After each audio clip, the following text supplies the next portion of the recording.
Everyone, good morning, नमस्ते, नमस्कार। आज चाहिँ हामी फाप्लु घुम्नलाई आएको छौँ, देख्न सक्नुहुन्छ।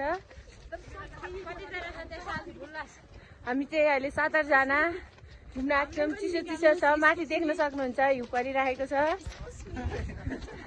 चिसो कतिको हुँदैछ बताइदिनु, जनता जान्न चाहन्छ। चिसो भन्ने कुरा यहाँ हजुर, ज्याकेटै लाउनु नपर्ने के? ओहो, फेसनको लागि लाउनु भएको? हजुर। ए तपाईँ राम्रो नि हुनुहुन्छ नि यसो देखाउनुको लागि त? मात्रै लाएको। ए हो, ल ल ल। अनि माथितिर नि देखाइदिनु कतिको। ल देख्न सक्नुहुन्छ, माथि चाहिँ केही छैन, गर्मी छ, अप घाम लागिरहेछ के यतातिर चाहिँ देख्न सक्नुहुन्छ। अनि अब तपाईँहरूलाई यहाँ मध्ये कुन केटी मन पर्यो भन्न सक्नुहुन्छ? ल यता नि सिङ्गलै है, सब सिङ्गल हड्डीहरू हुनुहुन्छ उहाँहरू। सब सिङ्गल हड्डी हो ल। तर म चाहिँ होइन ल, म चाहिँ हो है। उहाँ चाहिँ सिङ्गल हो, प्योर